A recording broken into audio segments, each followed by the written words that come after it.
absolutely no idea. I mean, it's too late in the case of Prince Charles in the sense that we already know he has very strong views about architecture, particularly very strong views about climate change. But I think he understands well enough, those close to him say, and he's been well advised, that it's now a complete change. I mean, Prince Charles was one thing. King Charles, the moment Queen Elizabeth died, is another. And I think he knows that he now has to be a very different character in every single sense of that, really. And it's such a moment for the UK and the Commonwealth. Even stamps, money, it all has to be changed. Oh, yes, absolutely. I think that, and when that first happens, I think the first time people pull out a note or put up something on an envelope, I think that'll be when that wave hits you, that this woman who's been around for just about everybody's lifetimes has been on the stamps, has been on everything, that won't be there. And it'll take time, I think. I think it'll take time to sink in. I mean, it seems to me the really big question at this moment. I was just looking at something that a former British diplomat tweeted, which was, it was interesting. She said, is this going to be a moment where people reflect and it brings us all together and we kind of think about who we are as a people and as a country, or will we very quickly return back to the kind of bad political temper, culture wars and everything else? It's hard to tell, isn't it? Especially with Twitter, because that doesn't really give you much guidance either way, does it? No. Thanks, Rob. That was Rob Watson. Crowds are gathering outside all of the royal residences, people wanting to pay tribute to the Queen. John Maguire is outside Buckingham Palace, and I asked him what the atmosphere is like there. It's an extraordinary atmosphere, really, because people will be so familiar around the world with the frontage of Buckingham Palace, the wide front and the gates and the railings that are in front of it. And we often see the changing of the guard every day. What we have now are floral tributes and handwritten tributes, very heartfelt, from short messages, one that said "Forever Our Queen," to the whole sides of pieces of paper where people have expressed their views, their sentiments, their feelings, and placed them down in front of the gates and the railings of Buckingham Palace. But what really strikes you is, despite the fact that there are thousands of people and the crowds have been building throughout the morning and they built again last night, it's just how quiet it is. It's quite a sombre atmosphere because people are just coming, they're perhaps laying some flowers, spending a moment or two of quiet reflection, thinking about what the Queen meant to them, and talking to the crowds, talking to people from right around the world, by the way. I've spoken to people from Brazil, from Canada, from Australia, right across the UK, of course, is that everybody had their own personal reason for coming to Buckingham Palace this morning. They felt as if they had their own personal connection with the Queen. We've only spoken to two people that actually ever physically were anywhere near her, and managed to a couple of Americans from Virginia who were there at an occasion when the Queen visited a few years ago. But still, they feel as if there's a very special link between them, and they've all come here, as I say, for their own reasons, perhaps to bow their heads for a moment's reflection, just to pay their respect, is what people are saying. We were here for the Platinum Jubilee, it feels just a few weeks ago, and the crowds were huge, and there was a great sense of joy, but people are saying the same thing to me. They're saying the same things to me about the Queen, about how much love they have for her, about how much respect for her decades, her 7 decades of duty, the dedication, how she carried out her role as the Queen, of course, of the UK, but also of the Commonwealth, and was such a world-renowned figure. But it's a different atmosphere today, of course. There is still that love, there is still that admiration, but it's tinged with great sadness, and I think that's the overriding emotion that people have today, and that's certainly what people are saying to me. That's John Maguire outside Buckingham Palace. And just looking at live pictures now there, people are flooding to Buckingham Palace outside those gates, laying flowers, and also outside Balmoral, people are going there, laying flowers and notes in memory of the Queen. The Queen was not just the longest serving monarch, she was the most travelled too. Her role was more than just ceremonial. She played a diplomatic part, greeting many foreign leaders and encouraging cooperation in the Commonwealth. And around the Commonwealth, people have been paying their respects. In New Zealand, a haka has been performed at the Auckland War Memorial.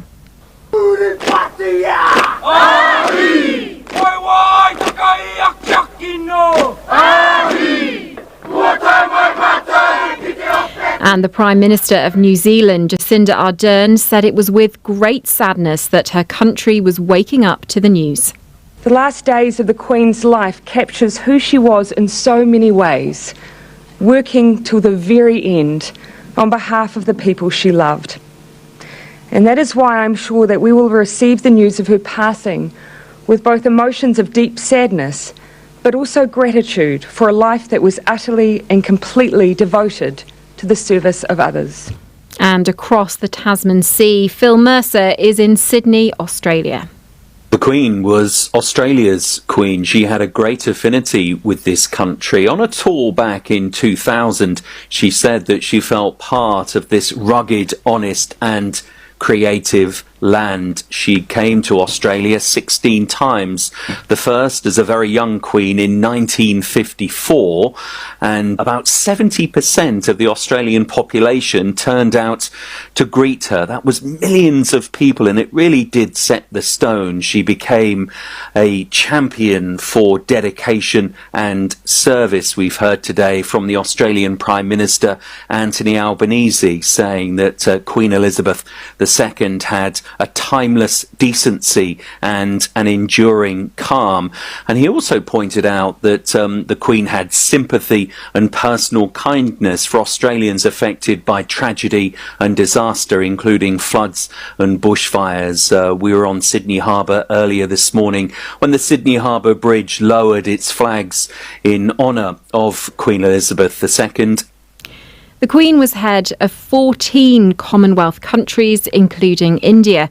She visited the country 3 times and remarked on the warmth and hospitality of the Indian people. Prime Minister Narendra Modi, like many other world leaders, has paid tribute to the Queen. I'm joined now by the BBC's Arunday Mukherjee and Delhi. And what kind of reaction has there been to the death of Queen Elizabeth in India? We've been getting reactions and tributes since last evening, since the news of the Queen's demise came in, and I'm currently very close to the Indian Parliament and the President's House, which essentially is seen as the seat of power here in New Delhi, and we've just got an announcement from the Indian government where they've declared one-day state mourning on the 11th of September, that is Sunday, as a mark of respect, reads the press release on the passing away of Her Majesty Queen Elizabeth II. On that day of state mourning, the national flag will be flown at half-mast throughout India on all buildings where the national flag is flown regularly, and there will be no official entertainment on that day. In fact, I am standing very close to, as I said, all the big government buildings which have the Indian flags, and most of these government buildings, ironically, are still remnants of British architecture, and that really brings me to the relationship that Queen Elizabeth shared with India, as you pointed out, visiting the country 3 times. A lot of the Indian media has been carrying this news by way of photographs of the previous visits of the Queen. So we've been seeing photos of her visit to the iconic Taj Mahal, or the Queen sitting with India's first Prime Minister. There are also photos doing the rounds of the visitor's book that she wrote in while visiting the memorial of Mahatma Gandhi, who is seen to have led India's independence movement. There has also been a tremendous recollection of how on one of her trips, people lined up on the streets, perched on rooftops, balconies to try and catch a glimpse of the Queen, and during one of her addresses here in India, she had talked about the warmth and hospitality of the Indian people as well. She first visited India in 1961, the first reigning British monarch to do so in 50 years. It was also the first visit by the Queen since India gained independence, and that's where her relationship with the country really began. Arunday, thank you. Next, Kenya will always have an important role to play in the history of the royal family. It was there in February 1952, 25-year-old Princess Elizabeth, on a holiday and a break from royal duties with her husband Philip, found out about her father's death, making her queen. In a letter of condolence, President Kenyatta said Queen Elizabeth had been a towering icon of selfless service to humanity. In Nairobi, these people gave their reaction to her passing. It's a sad day because, Kenya was colonized by the British. And so Kenya is a part and parcel of the British system. So we have a feeling about the death of the Queen. They were the ones who colonialized us, and we have been having good terms with them. Yeah, it is sad. It is sad to the whole world, not even in Kenya alone. The BBC's Catherine Burahanga is at the British High Commission in Nairobi, and Catherine, crowds have been coming there and paying their respects. Yes, good morning from the British High Commissioner's residence. As the news has come in about the Queen's death, the High Commissioner's residence here has opened a condolence book. They're expecting dignitaries and leaders to come here to pay their respects to the Queen. It won't be the general public that will be coming here, but they're expecting leaders of the country to come here. There is a somber mood. The flag flies at half-mast, and as you heard there from those voices on the streets of Kenya, people really are taking in this news about the Queen's passing. We had a statement from the incoming President of Kenya, William Ruto, and he praised the leadership, the Queen's leadership of the Commonwealth. As you mentioned there, it was here in Kenya that the Queen found out that she was to become Queen. It is said that the fairy tale says that she went up the treetops lodge where she was staying in the central part of the country as a princess, and then the next morning she came down as a queen. And since then we've seen this long-standing relationship that she has had with much of this continent. And it's been a special place for her personally, hasn't it, Kenya? What have everyday Kenyans been saying about the Queen? I think I have the newspapers here in Kenya. We have the Daily Nation and the Standard, and on the front pages, are big pictures of the Queen. They're taking this moment to mark her passing. But I think it's also important to note that we are seeing some statements from Kenyans who are looking back at the Queen's legacy. Remember, she ascended the throne at a time when many African countries, Kenya included, was agitating for independence from Britain. So some people are taking the time to reflect on this painful past. The Standard newspaper has a story which talks about the best and worst times of the relationship between the Queen and Kenya. But we've also heard these statements from leaders across the continent who have been praising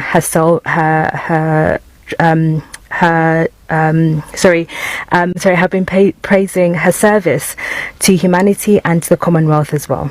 Catherine, thank you. That was Catherine Burahanga in Nairobi. You're listening to the BBC World Service, and you're listening to special coverage following the death of Queen Elizabeth. Next, among the tributes from leaders across the world, the Russian President Vladimir Putin has offered his condolences to King Charles for the irreparable loss of his mother. He added that King Charles should pass on his sincere condolences for both members of the royal family and the people of the United Kingdom. Steve Rosenberg is the BBC's Russia editor and joins us live now. And Steve, what else did President Putin say? Well, the Kremlin leader said in his telegram of condolence that Elizabeth II rightfully enjoyed the love and respect of her subjects as well as authority on the world stage. Now, it's no secret, of course, that the UK-Russian relationship right now is experiencing a lot of tension, but for now, at least, that has been put aside with this telegram of condolence. On my way to work this morning, I stopped outside the British Embassy in Moscow, and I could see that outside the embassy, on the wall, people have been laying flowers as a mark of respect to the Queen. Not only flowers there, but there were candles too, and some people have been leaving notes. One message that I read said, Elizabeth will always be in my heart. When I saw the message from Vladimir Putin, I thought there's not many people, in the West especially, that would get that kind of message from him at the moment with relations as they are. Yeah, absolutely. I mean, as I say, we are in a period of great tension, geopolitical tension between Russia and the West. What I find fascinating, though, a lot has been said about the longevity of her reign, those 70 years. Elizabeth II was queen during an extraordinary period of world history, a period of great change and geopolitical tension. And throughout, she was, if you like, a constant presence. I find it incredible to think that when her father King George VI died in 1952 and she became queen, the Soviet dictator Joseph Stalin was still in power. And the Cold War was still in its infancy. The Berlin Wall hadn't even been built then. And for more than 3 decades, she was queen during a time of great tension between East and West. But when change eventually came, Queen Elizabeth reflected that. So when Mikhail Gorbachev, the Soviet leader, visited the UK in 1989, she hosted him, and that was a sign that the Cold War was coming to an end. And when she visited Moscow in 1994, she became the first British monarch to go to Russia since the Communist Revolution of 1917. That was a sign, a positive sign for UK-Russian relations. And she hosted Vladimir Putin in 2003. And that gave hope that the relationship between Moscow and London would be strong. Sadly, it didn't work out that way. Steve, thank you. That was Steve Rosenberg in Moscow. It's not just in the UK or the Commonwealth. Queen Elizabeth's death has united newspaper front pages across the world. There's extensive coverage about the late monarch and King Charles and what to look out for over the next few days. International news. Periodically, they're going to move the flowers that are being left here to those 2 positions where there is more space, where it's not in the way of traffic and where people can come and look at them at their leisure. But leaders from around the world have been offering their thoughts and condolences after the Queen's death. Joe Biden, Barack Obama and Canada's Justin Trudeau have been among the global leaders paying their respects. Ukrainian President Volodymyr Zelensky said that Her Majesty's death was a heavy loss for Europe and the whole world. Our US correspondent Mark Stone reports. She was, he had said, more than a monarch. She defined an era. And with that reflection, the American president was the first to sign the Book of Condolence at Britain's embassy in Washington. She led with enduring strength and dignity, he wrote. We mourn for all of you. She was a great lady. We're so delighted we got to meet her. At the White House, the lowering of the Stars and Stripes was a salute to the closest of friendships. America, the colony which split from British rule and yet became so fondly entwined from afar. This is CNN Breaking News. I want to go straight to London. And so it was that the news of her death dominated everything, and will do for days. Queen Elizabeth II, Britain's longest reigning monarch, has died at the age of 96. For the woman who had met 13 of the last 14 presidents. From Truman, Eisenhower and Kennedy to Obama, Trump and Biden, she knew them all and she charmed them all. The so-called special relationship was one she fostered through so many American presidencies. Over the border, Canada, a Commonwealth nation and a Prime Minister with a deeply personal reflection.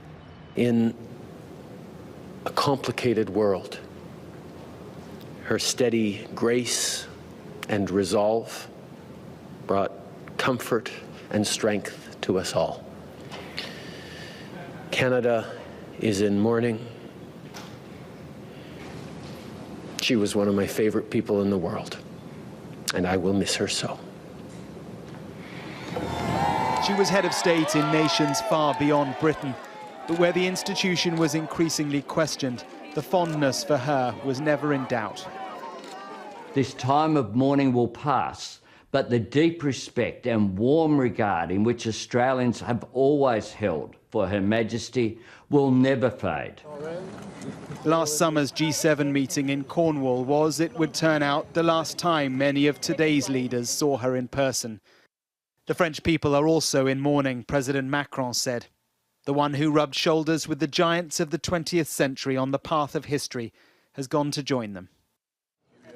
She was above the turbulent geopolitics of the decades she reigned through, and yet so often her duty was to navigate it all. The tributes from around the world suggest a duty well done. Mark Stone, Sky News in Washington. Well, with me here at Buckingham Palace, our International Affairs Editor Dominic Waghorn and the historian Sir Anthony Selden. And Sir Anthony, to you first of all, we've talked a lot in the last 24 hours about what happens now, the change, the new king, but in a sense there is no change because the crown is constant, isn't it? Absolutely, and that's the whole point about it. We've just had a 6-week leadership competition in the Conservatives, who is going to be our next Prime Minister. But the Queen died, and instantaneously King Charles becomes the King. The Queen is dead, long live the King. And that is the point, that is the continuity. That's been the backbone of this country since 1066. That's the way it works. And yet he will come down to London today and meet the Prime Minister. It's been an extraordinary week for her, hasn't it? Meeting one monarch, meeting a second as well. Constitutionally, what is important about that meeting? Well, it's extraordinary, wasn't it, that we entered this week with Boris Johnson as Prime Minister and the Queen as Queen, and we finish it with 2 different players. In modern times, we've never had both head of government and head of state changing. It will be a novelty, therefore, for both of them. And isn't it important that the head of government, the Prime Minister, comes to meet the King, the head of the state? And it will be significant for both of them individually, testing each other out, and a very significant marker for the kind of country we are. Yes, Britain is a democracy, but yes, Britain is a monarchy, and how the democratic history works out with the monarchical institution will be fascinating to watch. Those 2 key players. It's going to be a lot of exciting issues of the Crown will be coming up in years to come. And Dominic, just reflecting back on the Queen's time, and one of the ladies that Becky was talking to in the crowd just there was talking about how the Queen always modernised, and we saw that yesterday with the announcement of her passing on Twitter, but also the notice on the palace here down at Buckingham Palace. You get a sense, perhaps, that that's one of the reasons that she's continued to be held fondly by people, that she's kept up with the times despite her age. Yeah, she's managed to do both. She's managed to remain constant and that source of stability and continuity, but she's also moved with the times. As you say, she's sort of moved onto social media. The monarchy has modernised under her stewardship, but also with the advice of courtiers as well. And, you know, she was able to loosen up with those appearances with James Bond and Paddington Bear as well towards the end of her reign. So she's been able to do that and appear more modern. But I think the great connection she has with her subjects is as a person, and regardless of her institution that she represents or the way she's presented herself, her messaging and the messaging of the institution, it's a great strength of personality, her integrity and strength of character, I think, that has made her feel so connected, or the subjects feel so connected to her as well. And I think what she's been able to do is, while move with the times, also be this great connection with the past, because she has been the Queen for so long. And that's what you've heard from world leaders as well. You know, people like Bill Clinton and Barack Obama saying that it was a thrill to meet somebody who had met the greats like Kennedy and Eisenhower and Johnson in the past as well, and also met with their enemies, Brezhnev and Andropov and Russian leaders and others. And for them, that, as for her subjects, I think the connection with the past has been hugely important. And that knowledge that she has, the life experience that the Queen had, is something that's a loss to the new Prime Minister, isn't it? Because, you know, she was just the most amazing resource that any Prime Minister could talk to about things that had happened in history, and, as you say, all of those people that she had met and had experience with. Yeah, and her wisdom, she met every Prime Minister for every week. That wisdom that Prime Minister talks about, but also American presidents. I remember Bill Clinton talking about her ability to find the right words at the right moments, and some of those words are on a Union flag that someone's put on the railings over there, saying that grief is the price we pay for love. Now, that's a quote that she used in her message of consolation to the American people after 9/11, that's being used now by presumably a British subject to console other subjects at a very different moment of mourning. But Bill Clinton said that her ability to choose the right words, to whether it's in consolation or advice, was a real strength and sort of gift she had.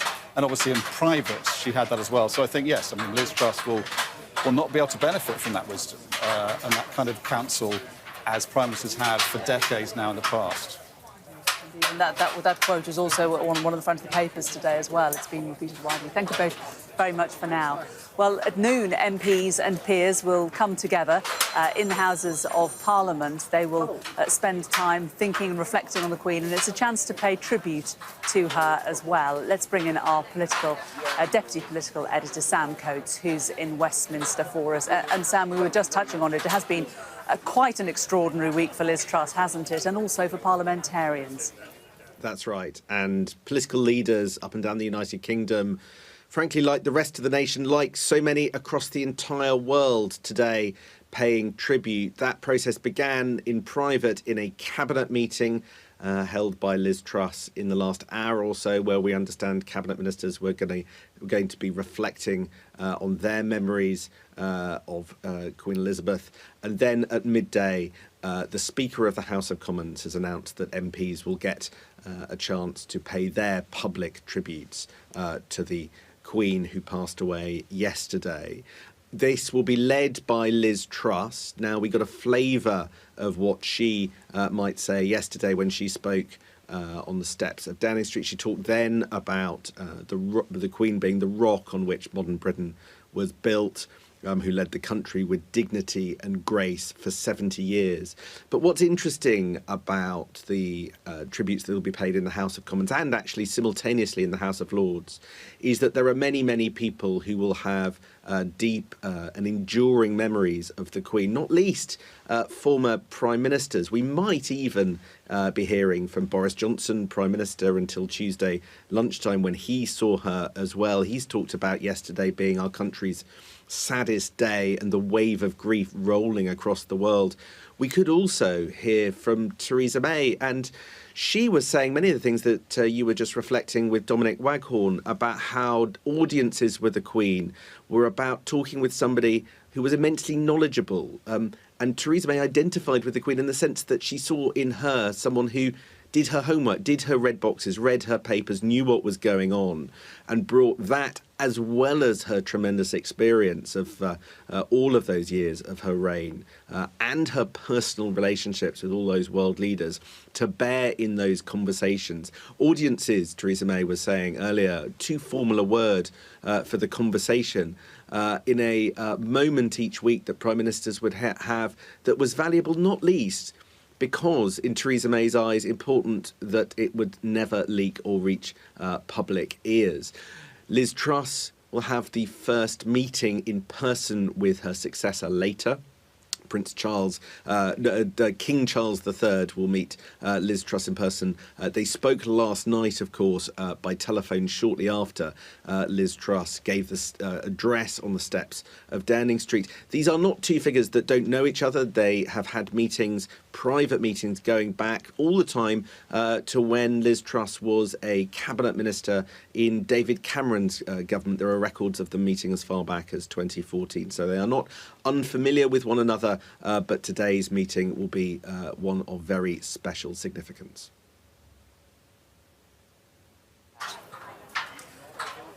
Well, the world has, of course, changed immeasurably since the Queen ascended to the throne, and even more since her birth 96 years ago. Well, ahead of her passing, some of those who knew her best, including her family, have spoken about what made her so unique. Our royal correspondent Rhiannon Mills looks back at the second Elizabethan era. All those years of wisdom and compassion, we've been so lucky. Her work ethic, her strong faith, her leadership, there wasn't anything Her Majesty couldn't do. There was a courtesy and a humanity and a kindness that I'll remember forever. It was a life of public service and duty. Committed to her country. My lords and members of the House of Commons, I pray that the blessing of Almighty God may rest upon your councils. And her Commonwealth. I feel enormously proud of what the Commonwealth has achieved, and all of it within my lifetime. Devoted wife and mother.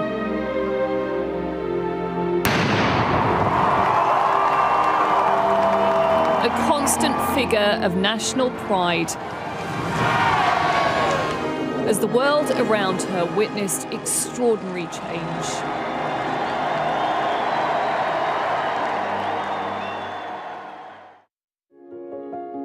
Born in 1926, Princess Elizabeth wasn't expected to be Queen.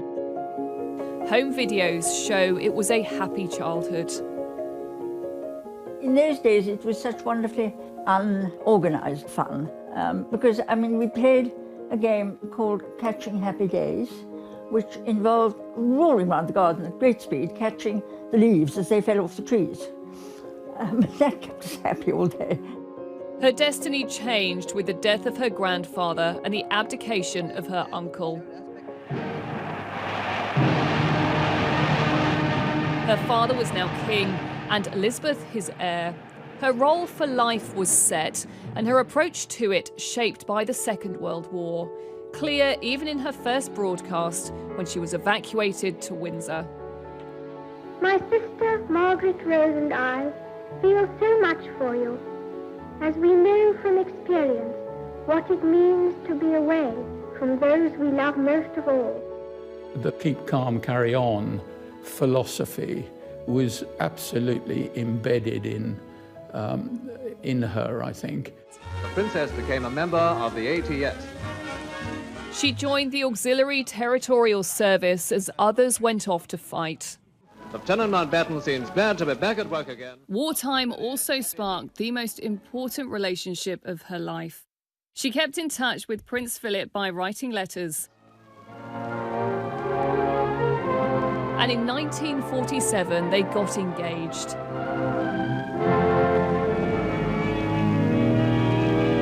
A glamorous young couple, their wedding was celebrated across the country.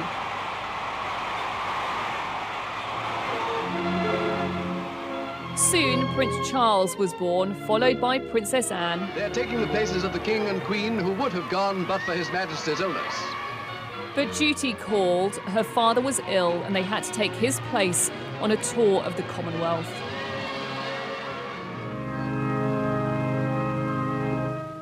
To the stunned heart of London and to the whole Commonwealth came the tragic news from Sandringham of the passing of a beloved sovereign, King George VI. In a remote lodge in Kenya, Prince Philip told her the news. She was now queen. All accounts say that she gulped, gathered herself, a grieving daughter, but also now the queen, in a way that she could never have imagined, and of course in her early 20s at the time.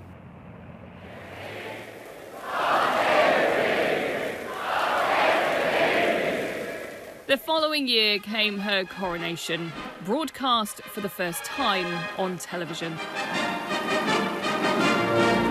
She was very conscious of the fact that she needed to be out there, to be visible, going right back to televising the coronation.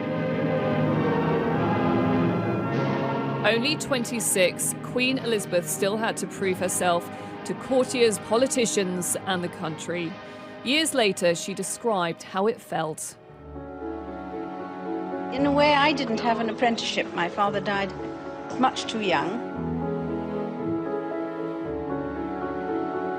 It was all a very sudden kind of taking on and making the best job you can.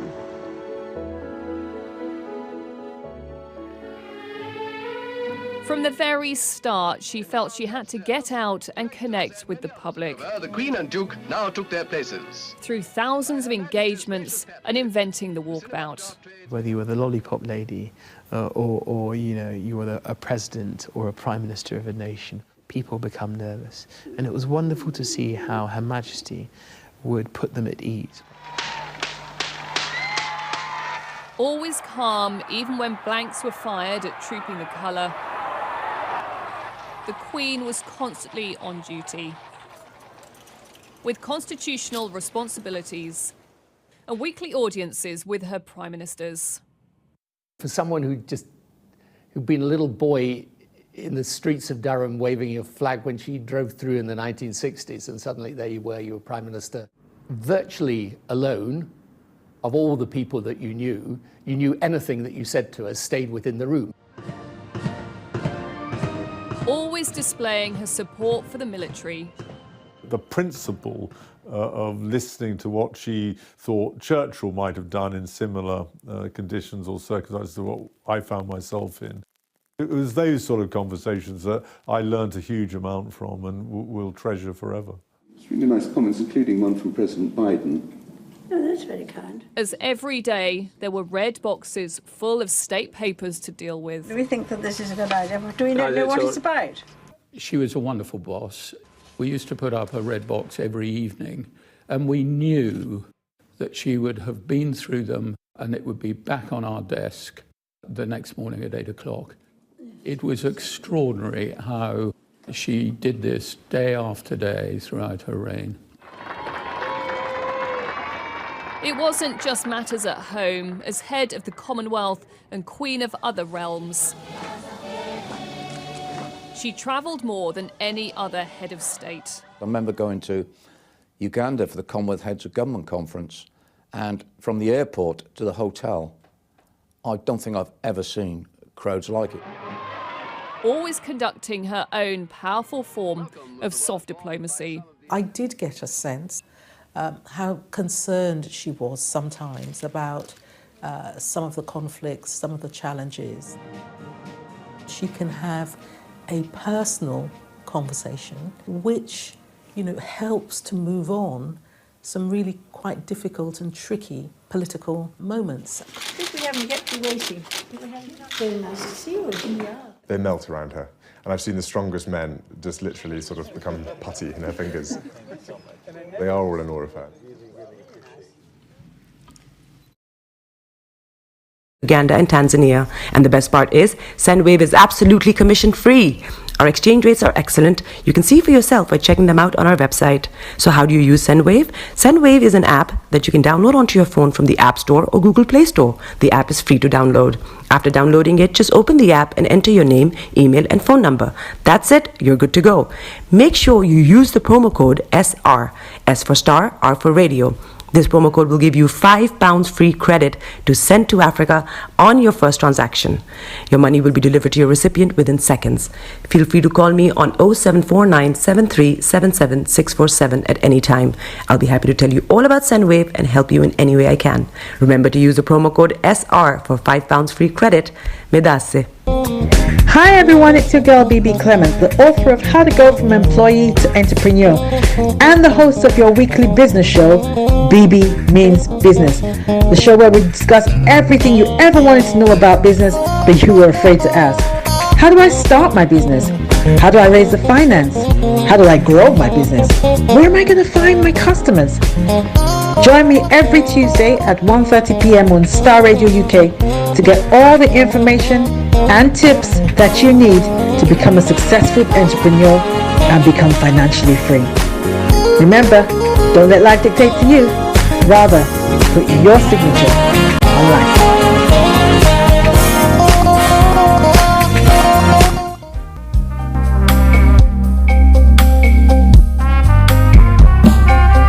Are you looking for the fastest, reliable, and trustworthy door-to-door shipment company? Well, look no further. When was the last time your family received a shipment back in Ghana on time and in time? You are not sure? Well, Lamb Shippers, we pride ourselves with being the fastest, reliable, and trustworthy shippers you can use. You are assured of a prompt pickup anywhere in the UK by our personnel. They also make sure your items are well packaged to get to its destination in time. When it comes to door-to-door shipment, look no further. Well, Lamb Shippers, contact us on 07939009321 or 07498911820. Or you can visit our website www.welllamp.co.uk. You can also drop us a mail, info@welllamp@gmail.com. Well Lamp Shippers, fast, reliable, and trustworthy.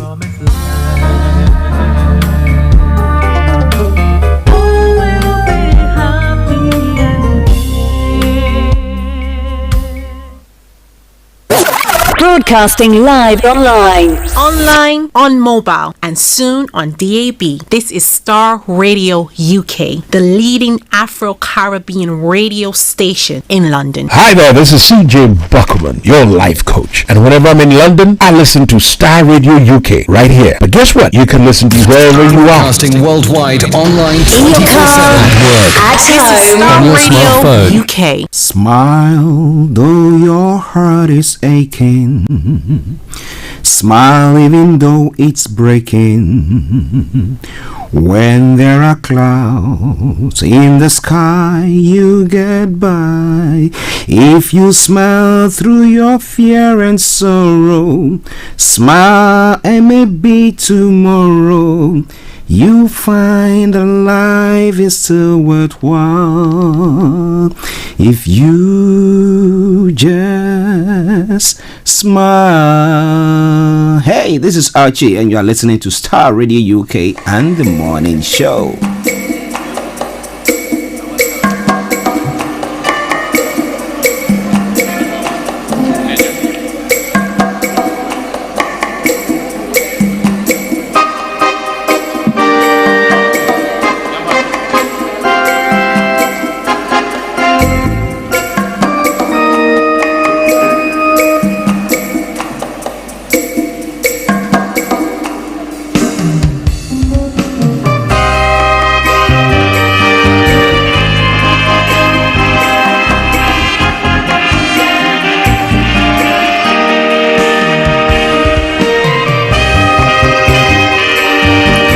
Okay, let me say good morning, good afternoon, good evening, good dawn to you in a solemn situation like this, where we are all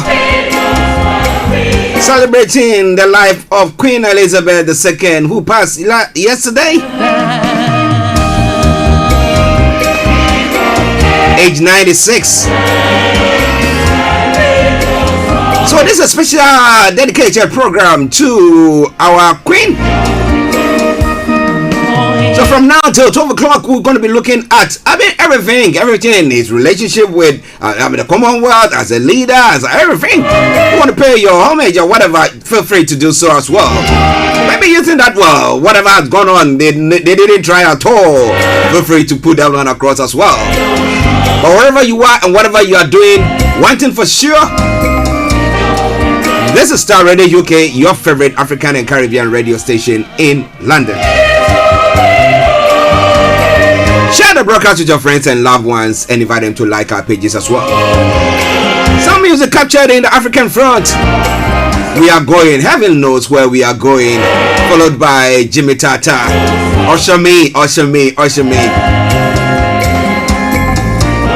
So let me bring you a roundup of the program. I'm going to bring you a quick one. The quote for the day will follow, and then we'll be having Miss Olayomi Koiki joining us from Buckingham Palace live, where we're going to be looking at all the happenings there, morning and all stuff that is going on there. But during the course, we'll try to capture a few of the headlines that is making the rounds. But as you know, the news that is captured today is about the death of our monarch, Queen Elizabeth II. And we're having a new monarch, King Charles III. So we'll be bringing you more on those issues. But wherever you are, don't touch the dial. This is a very special program that we are bringing your way. Thank you very much. I remain yours sincerely, the one and only Archie. And once again, I say welcome on board. We will be having Mr. Olayomi Koiki, as I said, from 11 o'clock from the Buckingham Palace. And then also, your comments will be welcomed as well. But I'm saying good morning to Sir Moses, Maya Jirgini, Anthony Adedeji, Aziz all the way in the US. And those of you watching us, there is lovely impression of the Queen and Paddington. And the saying there, take my hand, Lilibet, said Paddington. We are going to the place behind the rainbow. I promise it is beautiful there. And that art was designed or painted by Mr. Ebenezer Hammond. His art name is Kwame Eben. Kwame Eben, let's say thank you very much and good morning to you all the way in South Africa, Cape Town. I hope you are doing very, very well as well, as we all mourn the loss of Queen Elizabeth II.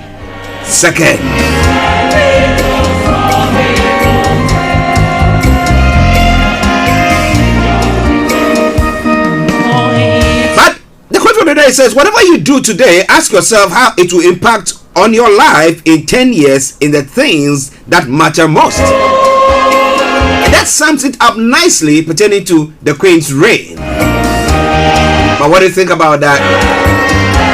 Lots more going to be coming your way, whilst we all in a somber mood honor the Queen on this special broadcast.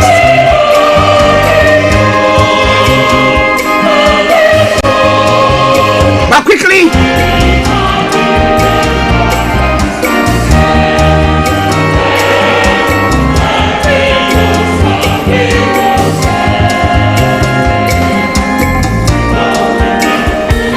crisis rocking the election that's going to be taking place in Nigeria.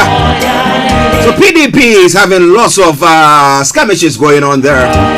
Try to see whether we can even capture that for you as well. So election 2023, PDP orders review of campaign manifesto structures as well.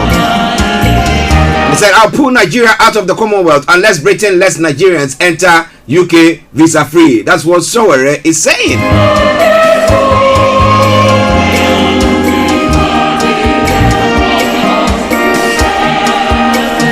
So if that can work, why is it that the African, the Commonwealth leaders, especially those in Africa, are not saying that? Well, you know what? We're pulling ourselves up. You can do your own trade with other people. We don't give a hoot about it. What do you think about all that? That's what Sowore is saying. We were trying to capture his take on that. What do you think about that?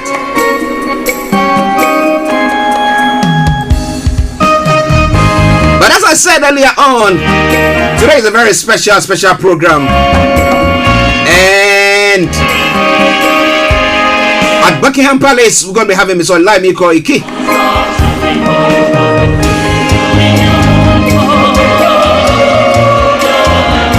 I share the broadcast with your friends and loved ones.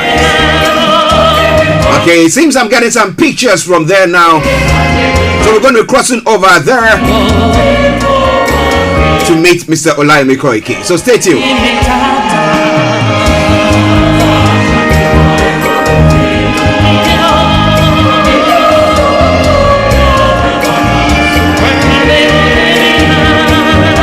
Okay, I don't know whether... Okay, yes. Now we are getting some movement there as well.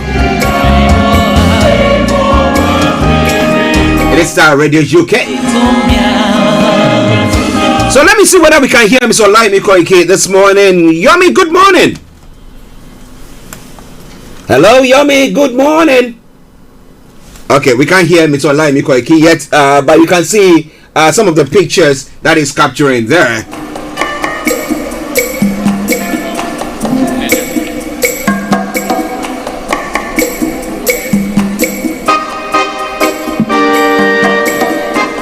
Let me see. Hello, Yomi.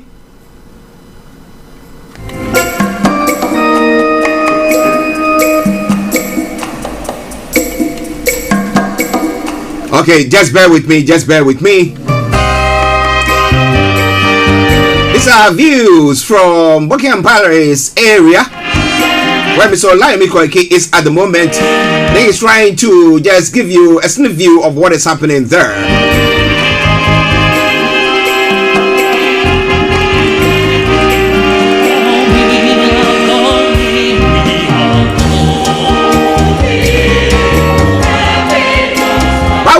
To capture everything that is going on today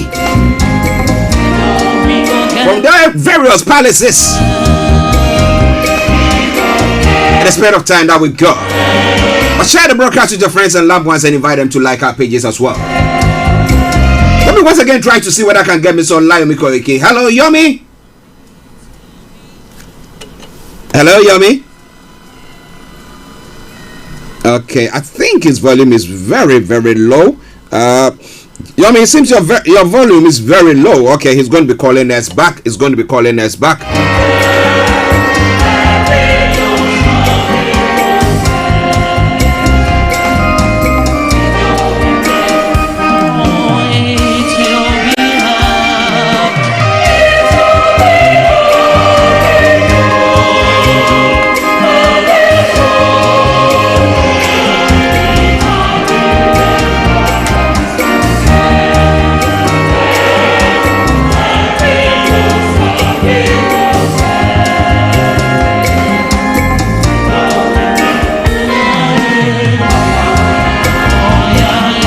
Okay, Starr Radio UK, your favorite African and Caribbean radio station in London. I think I can have some sneak view of Mr. Olayomi Koiki. Let's see whether we can get him on or whether he can hear us. Yomi, good morning.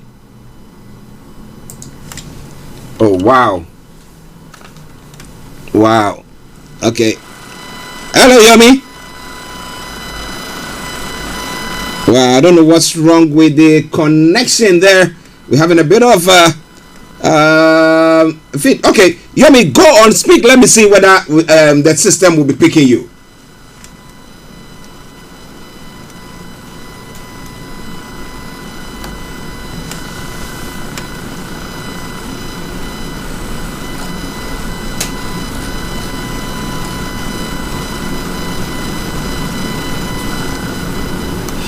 Okay, listeners, just bear with us. Just bear with us while we try to get Mr. Olayomi Koiki's sound sorted out. But continue to have a sneak view of what he is putting across this morning. Stay tuned. Don't you go away while the music continue to play for you. We are going. Heaven knows where we are going.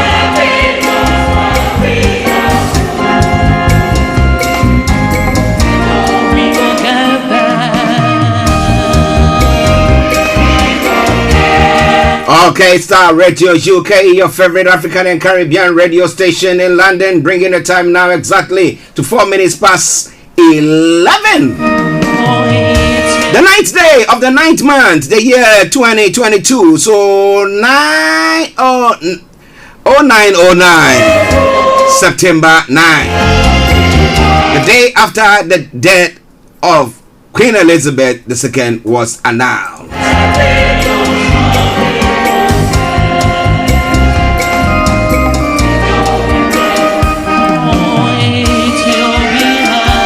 See, those of you watching us live, these are views from the Buckingham Palace area. But let's see whether we can hear Mr. Olayomi Koiki now. Hello, Yomi.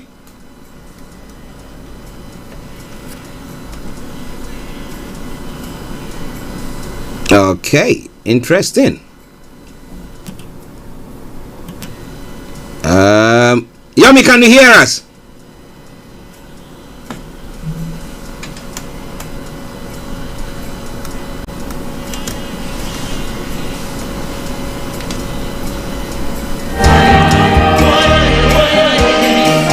Okay, it's very, very interesting.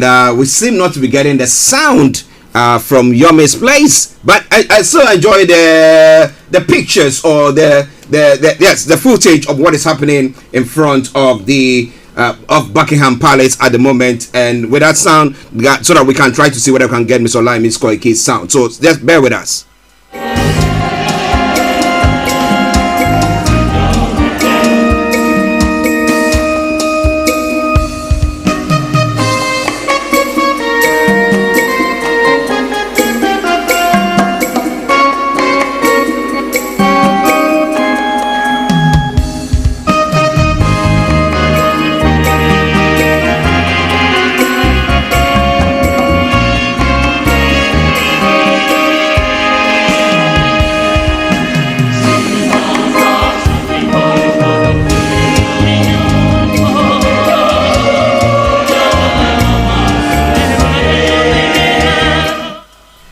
whether we can hear Yomi. Yomi. Okay.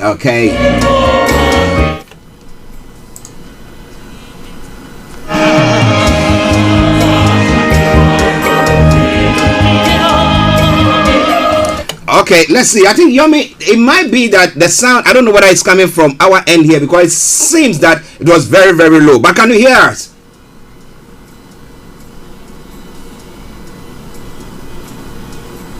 Hello, Yomi? Hello, Yomi? Hello, Yomi? Okay. Listeners, just bear with us.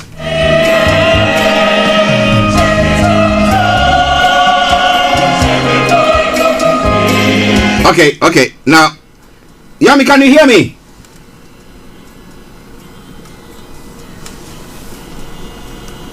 Hello, Yomi?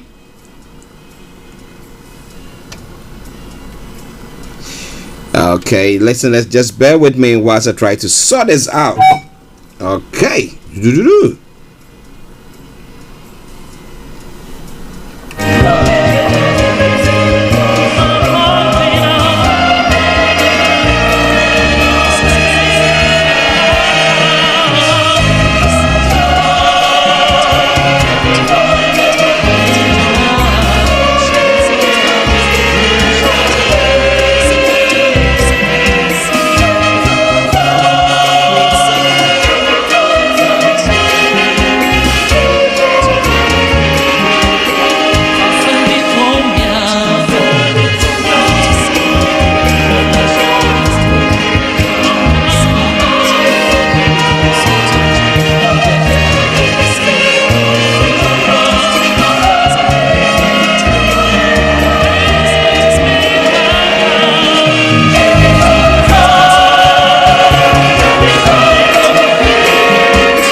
Subject to change because it's still in his gift to look at plans and decide what he believes is best, and a fitting tribute to say farewell to his much loved mother.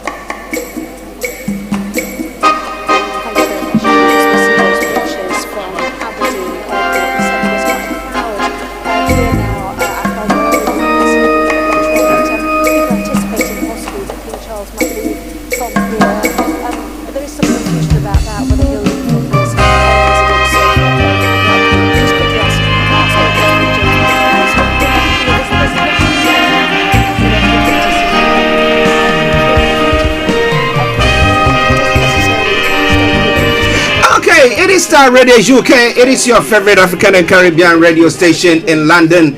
Bringing the time now exactly to 10 minutes past 11, and it is the morning show. I showed you earlier on a sneak view of King Charles III arriving at Aberdeen Airport from Balmoral en route to London.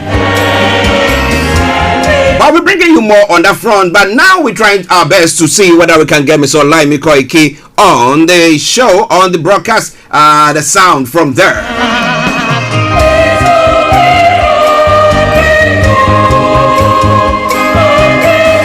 So just bear with us. Now when it comes to on-site broadcast, it's quite a bit challenging at times, but hey, we are here to do our best there.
Okay, let's see whether we can hear Mr. Olayomi Koiki. Hello, Yomi.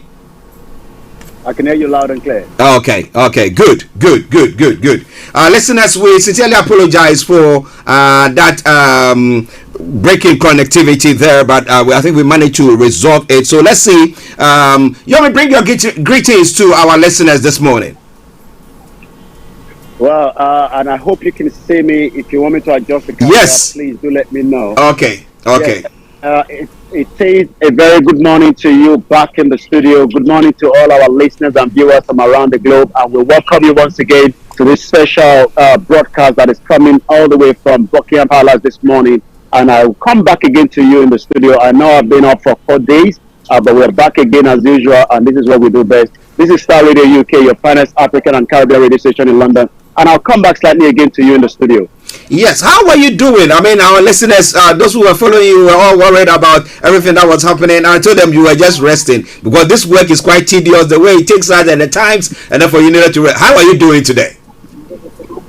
Well, I'm doing very well. I'm doing very strong as well. But as you can tell, yes, you're quite right. You know, it's been a very busy, hectic week for us. The last couple of bank holiday, remember, we were out throughout the whole 72 hours. And I think that literally had a bit of impact, you know, when, I eventually came back on Monday this week. But eventually, you know, after the morning program, I eventually started to notice a bit of feverish. But I think we're back on again. And we have to be out here again as usual. As you can see, it is a busy day. We're going to be telling you a little bit more, especially some of the visits to Queen Elizabeth II during her lifetime to Nigeria in 1956, where she spent a couple of weeks there. But let me come back again to you in the studio once again. If you're watching us, you're watching Starr Radio UK, your finest African and Caribbean radio station in London.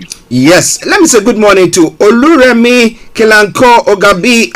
It's a good morning, Starr Radio UK, Frank, Archie, Olayomi, and the fans. We say good morning to you as well. And to my lovely Miss Gold in UAE, good afternoon to you there. I hope you are doing very, very well. But reporting live on a special program dedicated to the Queen, called QE2, now Queen Elizabeth II, who passed yesterday. We have Mr. Olayomi Koiki right at the Buckingham Palace, where it's reporting live. But let me acknowledge Believe Yourself channel.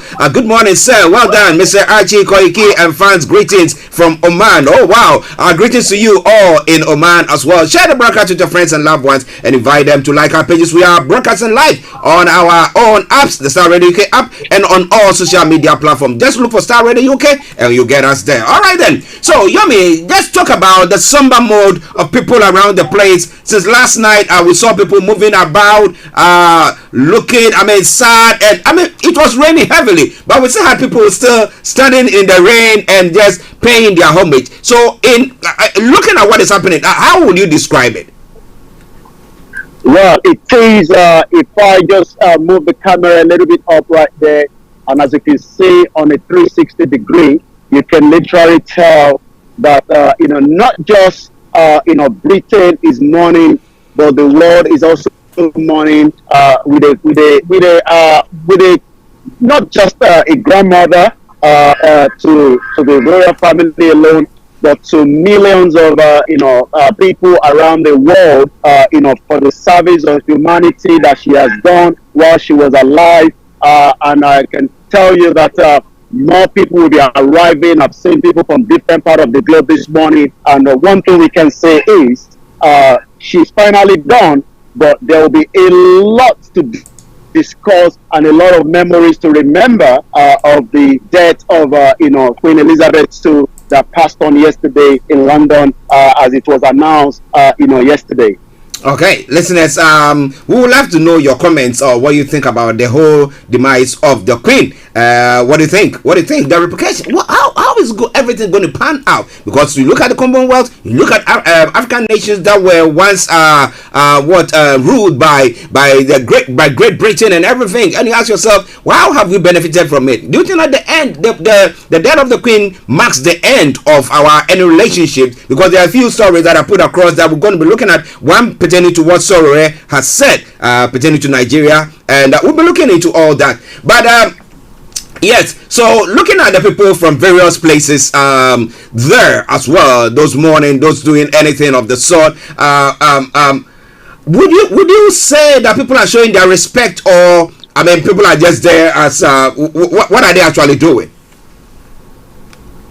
Well, I guess it's not just people here for mourning alone. There's a lot of people that are here, for different reasons. I mean, and when I mean different reasons, depending on what this queen means to you. I mean, when you talk about the Commonwealth, when you talk about the empire, it means a lot to different people. But the most important thing is, death is something that we should all be expecting. And what then do you do?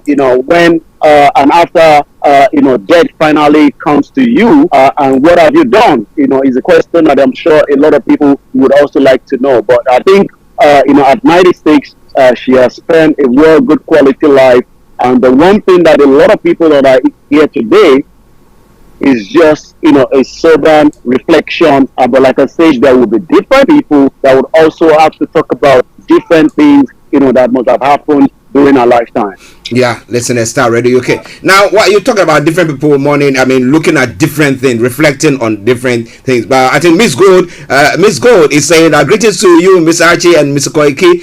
Greetings to you all in United Kingdom. Thank you very much. We are in great mourning, yes, but we are here to make sure that whatever you need to know, you know as well. Now, what has been the messages coming from Nigeria at the moment, sir? Well, I mean, first and foremost, let's give you a kind of, history to, the Queen herself, which I believe, for our listeners, that might be something. I mean, I was able to go back and look at, some of the visits. I think there was 2 important visits, that Queen Elizabeth did made to Nigeria. And that was in 1956 and in 2003. The one of the 1956 was very, very important because that was almost 4 years before the independence of Nigeria in 1960. And that literally means that, the Queen, made that visit just 4 years before, independence was handed over, to Nigeria. During that visit, and that was also 3 years after a correlation that made her to tour, the British Empire and the Commonwealth that you're talking about. There will be a lot of things that will have to be discussed, especially with the Commonwealth, after the death of the Queen right now. She was in Nigeria for 2 weeks, from about January 28 up to February 16, 1956. The second visit was in 2003, and that was during the former President Olusegun Obasanjo, when Obasanjo was actually,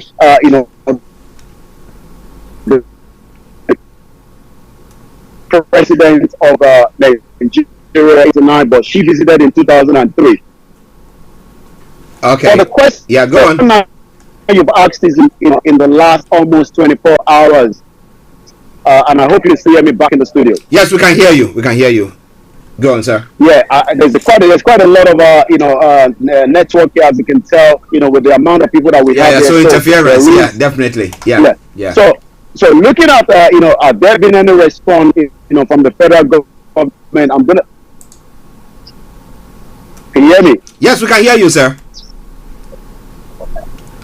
Yomi, we can hear you. Go on. Hello, Yomi.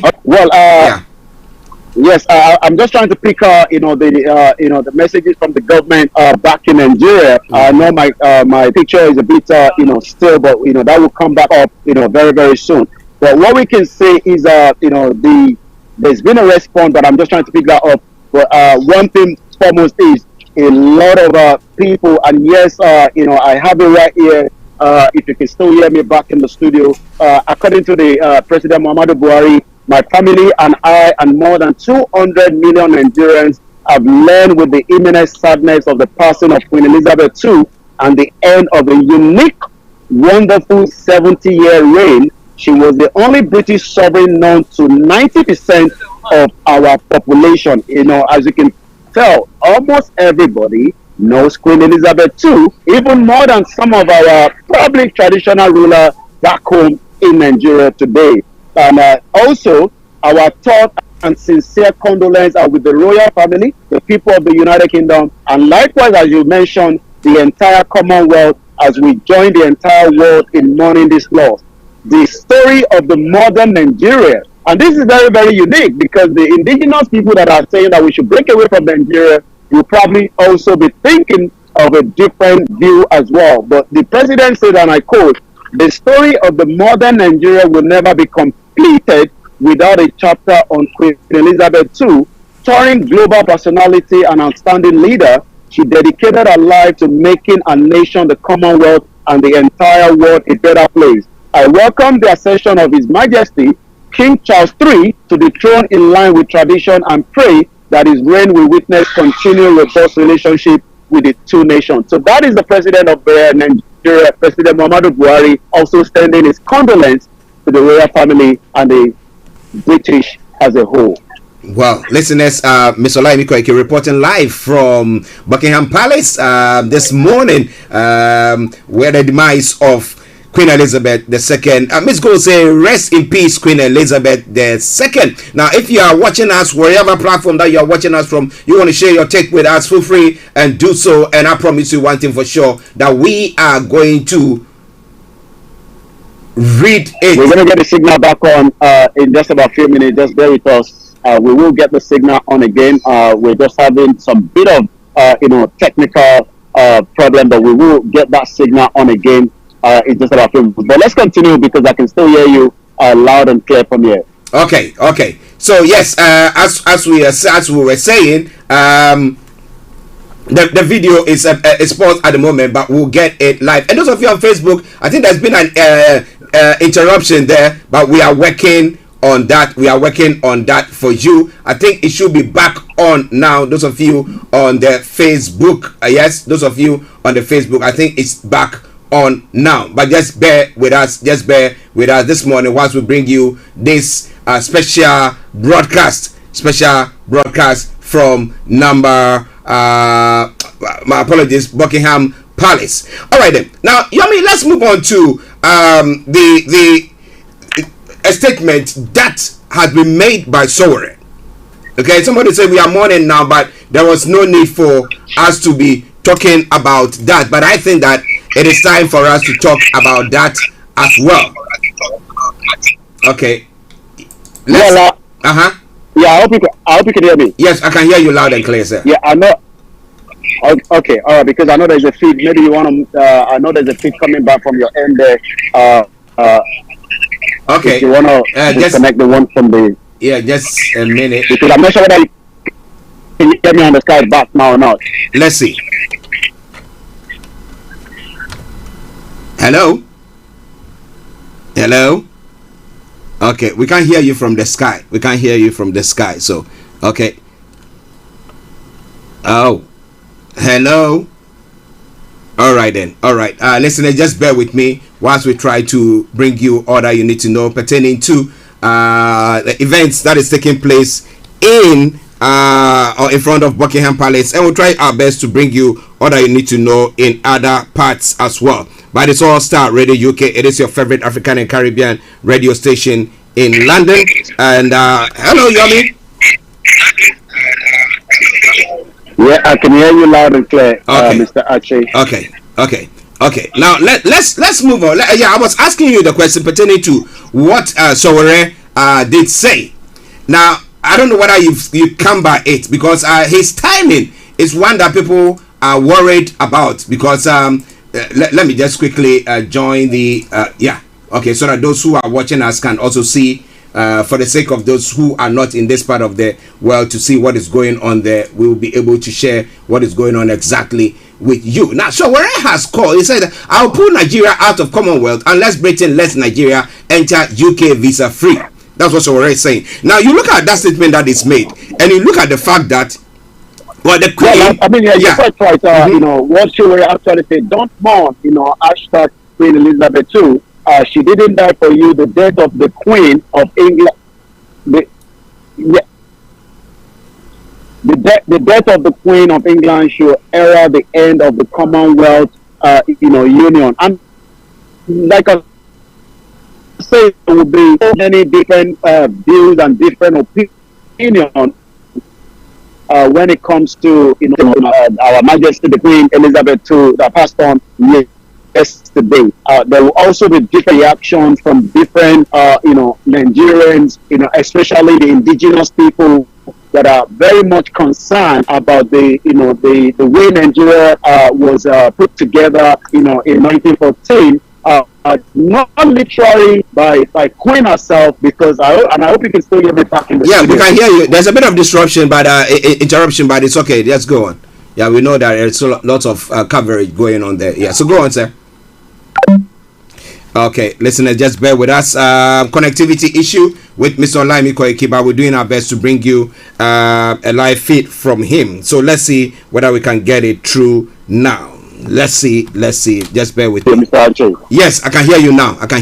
Okay, so, yeah, we do apologize to all our viewers and listeners. It's just the network is a bit not too very strong. Going back to what Showore said, and also going back to what a lot of indigenous people will also be saying. Let us remember that Queen was just 12 years old at the time that the amalgamation of Nigeria took place. So that means she was not involved in that amalgamation, and she was never involved. But the expectation of the indigenous people, whether the Biafra, the Yoruba, or the Hausa, the Arewa, would have been that the 70 years of our reign, maybe something should have been done, by not allowing a country that has 371 ethnic groups to be put together. And today now we are having a lot of issues in Nigeria. So that is why a lot of Nigerians or a lot of the indigenous people would have to remember, the death of the Queen as a different angle from those, that also will look at it from a different view as well. So everyone will have different view on her death. But the most important thing is that, when someone died, we are just as we lost a couple of our kings, we lost, we lost the king of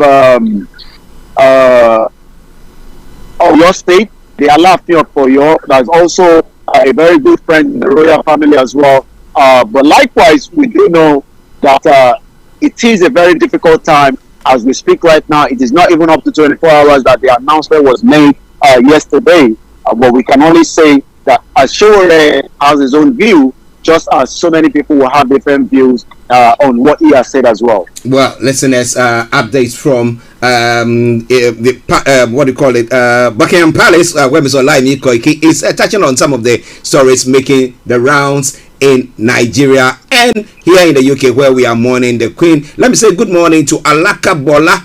He says, well done, White Lion and fans, and well done to you for also joining us. Continue to share the broadcast with your friends and loved ones and invite them to like our pages as well. Starr Radio UK 1130. Now, let's quickly, one other story before, if there are any other stories that is in from Nigeria that you want to touch on, I will come to you for you to do so. Now, looking at the agitation that is going on, amalgamation that took place. You said when the amalgamation was done, the Queen was about 12 years old, and everything that has gone on. Do you think that is fanning the flame that, look, one regime is gone, one monarchy is gone, now it's time for us to act? And how has been Prince Charles's I don't know, or the royals' relations with the Yoruba people per se, and the Igbos and Nigeria as a whole? How has it been?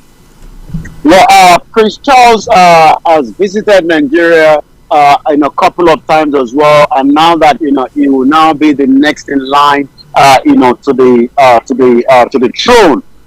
What will be the relationship between the Yoruba or the indigenous people and with the new monarch is something that we would have to wait and see, especially when a lot of indigenous people expectation is that Nigeria should be allowed to dissolve peacefully. Nigeria should be allowed to break away, so that the Nigeria the indigenous people either the Yoruba kingdom or those that are the Biafra would also have the opportunity to decide, how they want to run, their own independent and sovereign nation. An amalgamation that was created in 1914 was one of the biggest mistakes.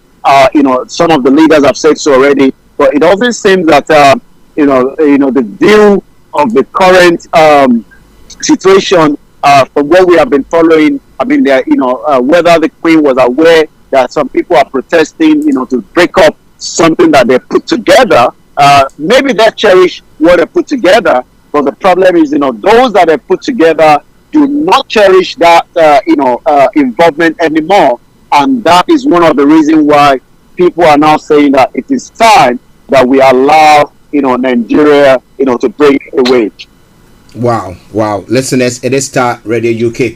A very solemn moment here in the UK where we are mourning the demise of the Queen, Queen Elizabeth II.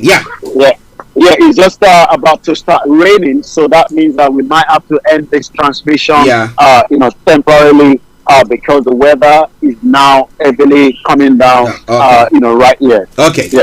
Yomi, let me say thank you very much for that. That he's not been well, but he managed to get on and bring us that live feed from Buckingham Palace. But I'm Archie here. I'm going to be looking at some of the stories that is making the rounds across the globe.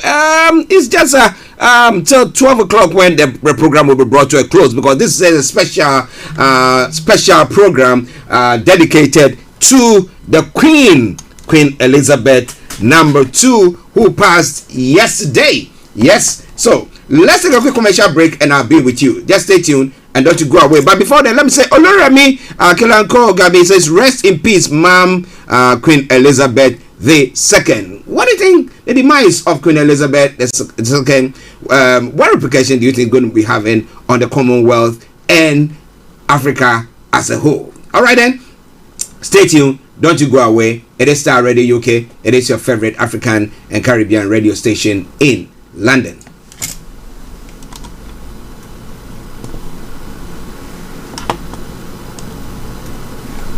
Hi guys, this is your friend Uruj from SendWave. SendWave is a money transfer app that is used by people all over the world to send money to their loved ones in Africa. With SendWave, you can send money to Ghana, Nigeria, Kenya, Uganda, and Tanzania. And the best part is, SendWave is absolutely commission free.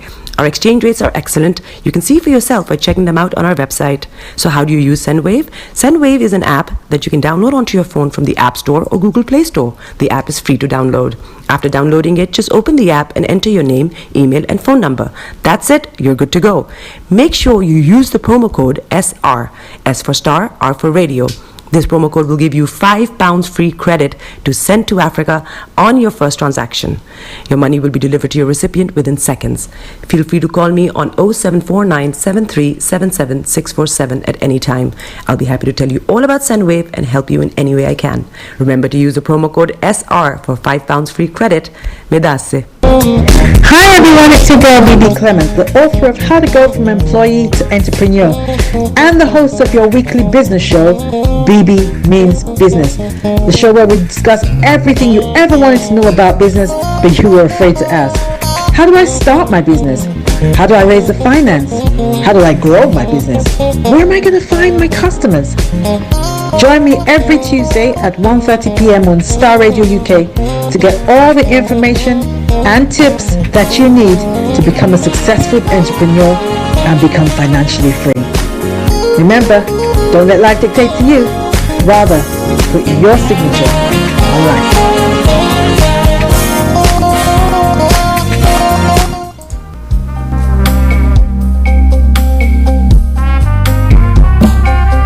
Are you looking for the fastest, reliable, and trustworthy door-to-door shipment company? Well, look no further. When was the last time your family received a shipment back in Ghana on time and in time? You are not sure? Well, Lamb Shippers, we pride ourselves with being the fastest, reliable, and trustworthy shippers you can use. You are assured of a prompt pickup anywhere in the UK by our personnel. They also make sure your items are well packaged to get to its destination in time. When it comes to door-to-door shipment, look no further.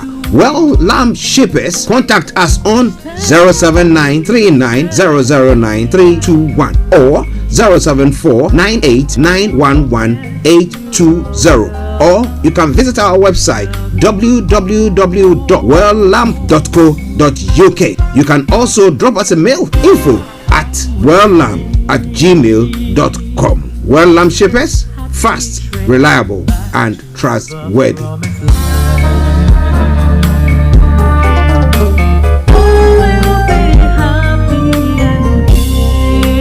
Hi there. Are you dreaming of owning your own house in Ghana? Then you will need a well-documented piece of land that is free from troubles. I highly recommend My Africa Property for any size of land that you will need. With My Africa Property, lands are available in Pram, Sopoli, Tohenia, Ogome, Dodova, Winneba, and many other locations at affordable prices. These locations are about an hour away from the airport, only 35 minutes from the motorway, 10 minutes drive from Central University College, 10 minutes drive to the beach, and close to Pram Senior High School and Ghana Men's Soccer Center of Excellence. For more details, visit our website www.myafricaproperty.com or call our UK office on 0208 123 2523. For our US and Canada offices, call us on +1 585 184 994145. You can also email us at ghana@myafricaproperty.com. Tune in to On Point here on Star Radio UK with Empress Regina every Monday at 5 p.m. GMT. Looking forward to your company. Check me out. He tells me my energy is making him tired. Yes! How do you get the energy to do I've been told that I have a lot of energy, but my goodness, I think today I have met my match, people. I have met my match, Miss Suzanne. Wow, amazing. One of the things that's the start of the darkness. The hole of darkness. So what did that myself and the world will adjust. And 2019, forget the proverbial boardroom. Join me, Simone Frazier, on The CEO, the program that gives you the driving seat over your life. Every Tuesday, 8 p.m. only on Star Radio. Getting onto the property ladder has never been easy until now. Join us this and every Thursday from 7 p.m. to 8:30 p.m. live on the Property Hour show on Star Radio UK, where we talk to mortgage brokers, property developers, estate agents, landlord, tenant, property consultants on how to invest or get into the property business and make money. You can't afford to miss this. The Property Hour show is your best source into the property industry.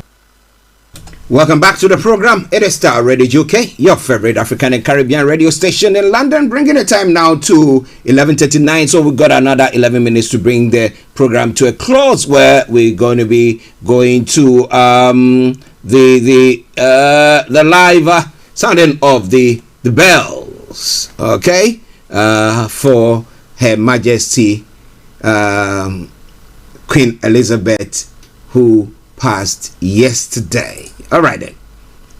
Well, as I said earlier on your screens at the moment, a painting by Mr. Kwame Eben.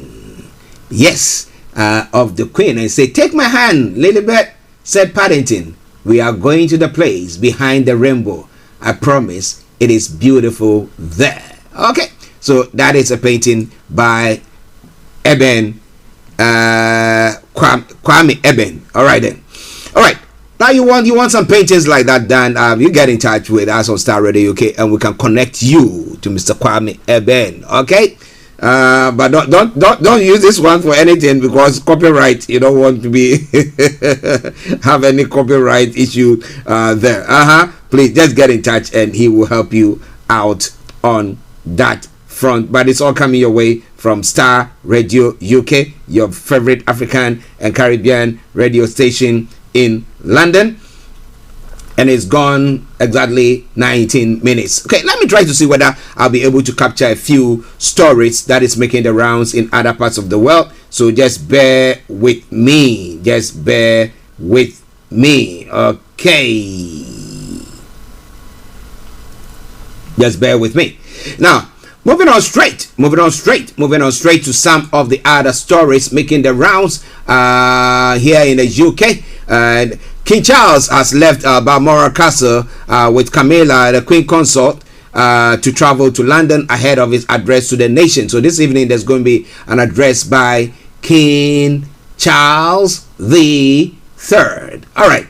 Now, Information, other stories making the rounds in other parts of the world. Yes, nation mourns Queen with flowers, gun salutes, and address from new king. Now, people are leaving flowers and personal tributes outside palaces and churches at the UK as the UK marks the death of Queen Elizabeth II. Now, world leaders are remembering a kind-hearted queen. Tributes are pouring in from around the world as leaders honor the monarch who defined an era. And we'll be looking into that. I will bring you more story. But while that is going on, North Korea has declared itself a nuclear weapon state. While that is going on, North Korea has declared itself a nuclear weapon state. Now, leader Kim Jong-un, let me bring you that, and then we can come back to the North Korea has passed a law declaring itself to be a nuclear weapon state, according to state news agency KCNA. The country's leader Kim Jong-un called the decision irreversible and ruled out possibility of any talks on denuclearization. It said the law also enshrines the country's right to use a preemptive nuclear strike to protect itself. Now, despite crippling sanctions, Pyongyang has conducted 6 nuclear tests between 2006 and 2017. It has continued to advance its military capability in breach of United Nations Security Council resolution to threaten its neighbors and potentially even bring the U.S. mainland within striking range. Now, Mr. Kim carried long-range launches and nuclear tests in 2019 following 2 headline-grabbing but inconclusive summits with the then U.S. President Donald Trump. But talks between the countries have since stalled. Although Biden administration has indicated it's willing to talk to Pyongyang, it hasn't said whether President Joe Biden will meet Kim. The White House also said its attempt to contact Pyongyang and overtures of help over its COVID outbreak had gone unanswered so far. The U.S. reviewed its North Korea policy last year and reiterated that complete denuclearization of the Korean Peninsula was the goal. Mr. Biden said he will pursue it with a mix of diplomacy and stern deterrence. Mr. Kim responded by saying his country must prepare for both dialogue and confrontation. Well, it goes over. Meanwhile, tensions are on the Korean Peninsula have spiked this year, with Pyongyang firing a record number of ballistic missiles. Now, South Korea and the U.S. have responded with a volley of missiles and the largest joint military exercises on the peninsula in years. So, what is going to be? What is going to be? Okay. Well. It is all coming away from Starr Radio UK, as I've said. Now, Bannon, some other stories, so let's bring them all your way. Steve Bannon, a long-time ally of former U.S. President Donald Trump, has been indicted on charges of money laundering, fraud, and conspiracy. Now, Mr. Bannon, 68, is accused of cheating donors to a fundraiser to help Mr. Trump achieve his policy goal of building a wall on the U.S.-Mexico border. Oh, I see. So that was how the funding was being made. Now, prosecutors in New York allege he lied to donors.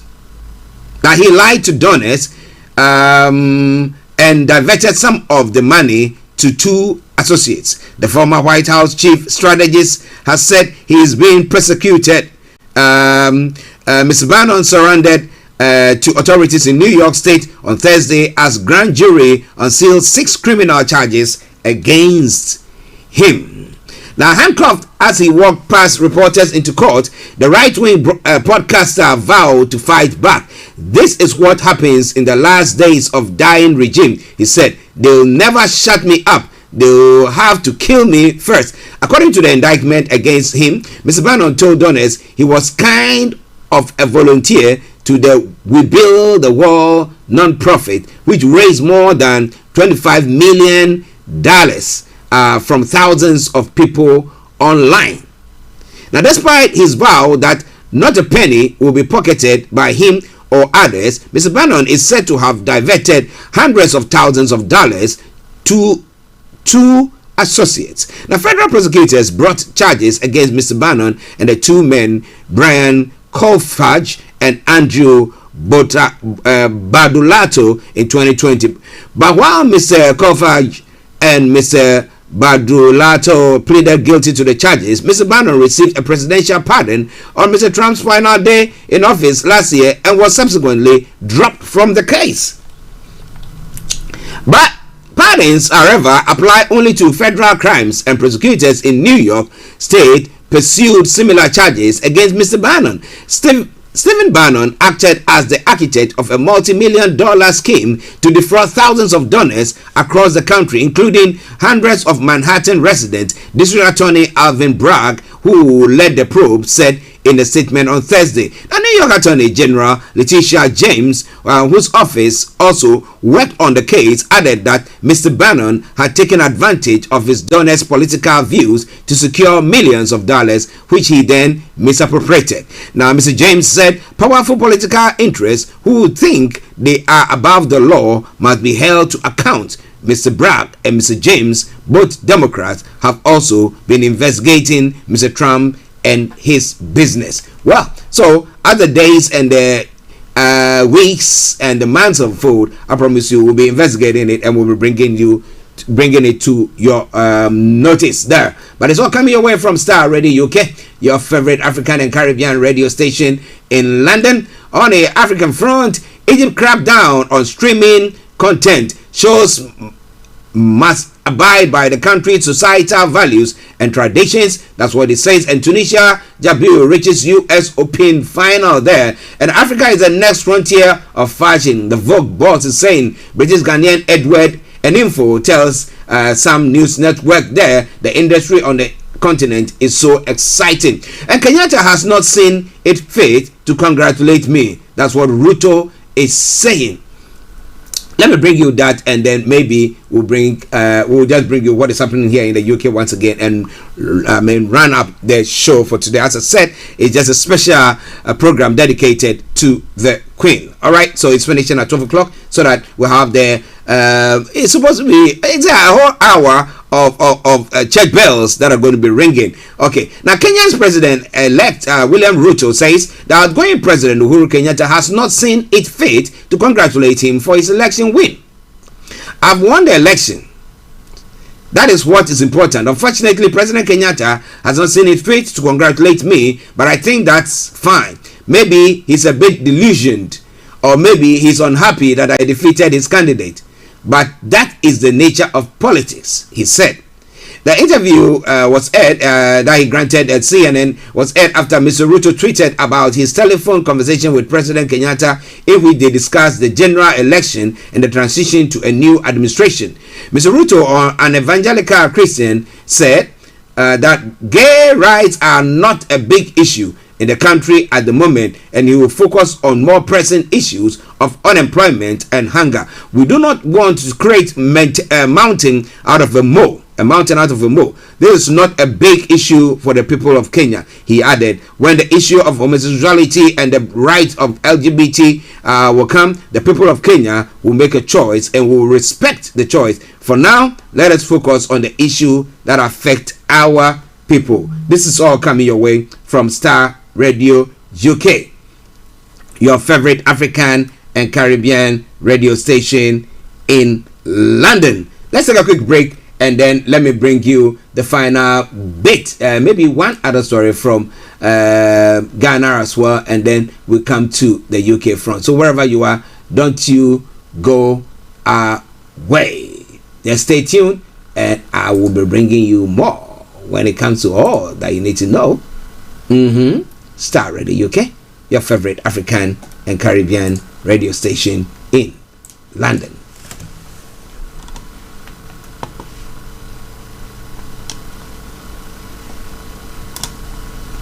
Getting onto the property ladder has never been easy until now. Join us this and every Thursday from 7 p.m. to 8:30 p.m. live on the Property Hour Show on Starr Radio UK, where we talk to mortgage brokers, property developers, estate agents, landlord, tenant, property consultants on how to invest or get into the property business and make money. You can't afford to miss this. The Property Hour Show is your best source into the property industry.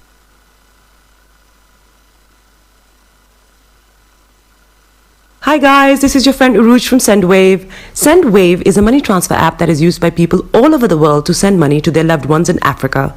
With SendWave, you can send money to Ghana, Nigeria, Kenya, Uganda, and Tanzania. And the best part is, SendWave is absolutely commission free. Our exchange rates are excellent. You can see for yourself by checking them out on our website. So how do you use SendWave? SendWave is an app that you can download onto your phone from the App Store or Google Play Store. The app is free to download. After downloading it, just open the app and enter your name, email, and phone number. That's it. You're good to go. Make sure you use the promo code SR. S for Star, R for Radio. This promo code will give you £5 free credit to send to Africa on your first transaction. Your money will be delivered to your recipient within seconds. Feel free to call me on 0749 7377 647 at any time. I'll be happy to tell you all about SendWave and help you in any way I can. Remember to use the promo code SR for £5 free credit. Hi there. Are you dreaming of owning your own house in Ghana? Then you will need a well-documented piece of land that is free from troubles. I highly recommend My Africa Property for any size of land that you will need. With My Africa Property, lands are available in Pram, Sopoli, Tohenia, Ogome, Dodova, Winneba, and many other locations at affordable prices. These locations are about an hour away from the airport, only 35 minutes from the motorway, 10 minutes drive from Central University College, 10 minutes drive to the beach, and close to Pram Senior High School and Ghana Men's Soccer Center of Excellence. For more details, visit our website www.myafricaproperty.com or call our UK office on 0208 123 2523. For our US and Canada offices, call us on +1 585 184 994145. You can also email us at ghana@myafricaproperty.com. Welcome back to the program, Starr Radio UK. Yes, this is a very special broadcast celebrating the life of Queen Elizabeth II, who died yesterday. She lived between 1926 and 2022. 96 years. Yes, she lived a life. What lessons and what is going to be the impact of her death on African relationship or the Caribbean relationship with the monarchy and with the United Kingdom as a whole? So let me try to capture a couple of stories from other parts of Africa.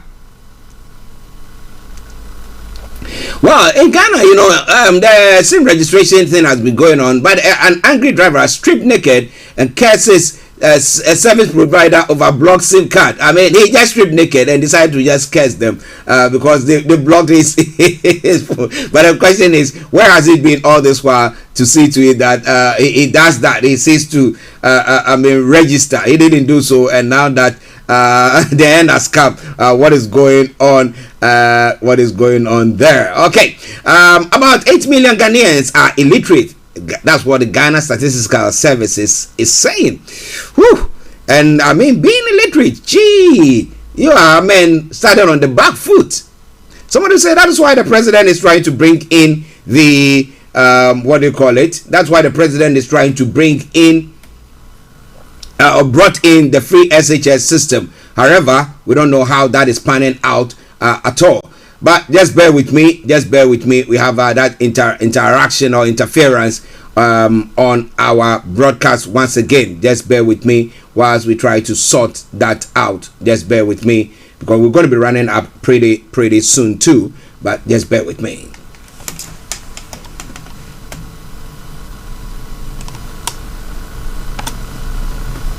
Getting onto the property ladder has never been easy until now. Join us this and every Thursday from 7 p.m. to 8:30 p.m. live on the Property Hour Show on Starr Radio UK, where we talk to mortgage brokers, property developers, estate agents, landlord, tenant, property consultants on how to invest or get into the property business and make money. You can't afford to miss this. The Property Hour Show is your best source into the property industry. Hi there.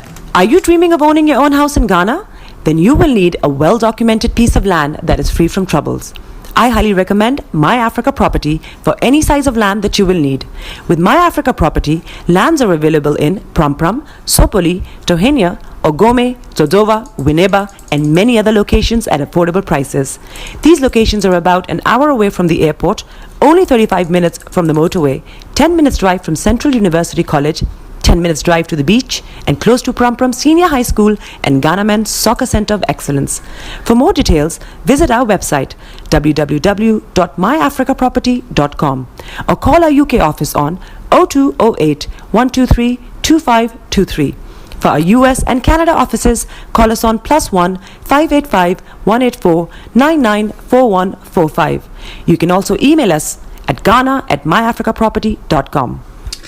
Okay, welcome back to the program Star Radio UK, your favorite African and Caribbean radio station in London. Whilst we try to run up the program, those of you on Twitter, Periscope, I think you are still getting a live feed. Those of you on Facebook, there seems to be an issue there. I don't know whether it's a connectivity issue that seems to be going on there, but just bear with us. Let's just run up the program and then we go away from there. All right then. So moving on straight on to some of the stories, that is making the rounds in Ghana as well. 9 suspects have been arrested, 3 excavators and weapons retrieved in Western region. What's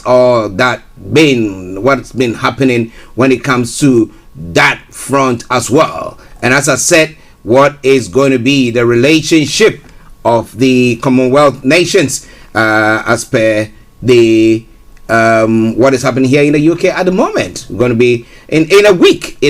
I mean, we've had a new prime minister, and everything seems to be happening in Scotland. You know. Well. It is interesting. Isn't it? Well, but it is all Star Radio UK coming your way this afternoon. 2 minutes to the top of the hour, and let me bring you this final story from the UK front, and then we bring the program to a close. The nation is mourning Queen Elizabeth with flowers, gun salutes, and address. King Charles is to address the UK for the first time as a monarch. The new monarch is traveling to London from Balmoral as the UK pays tribute to the Queen. And that is where I bring the program to a close. And may I say this, may her soul rest in perfect peace. And as this artist Kwame Eben captured, take my hand, Lilibet, said Paddington, we are going to the place behind the rainbow. I promise it is beautiful there. I'll see you all on Monday, God willing, with another edition of the morning show. On that note, let me say, from here in the studios of Star Radio UK and from all our listeners across the globe, we say have a top of the day and bye-bye for now. Have a lovely weekend.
Thanks for listening.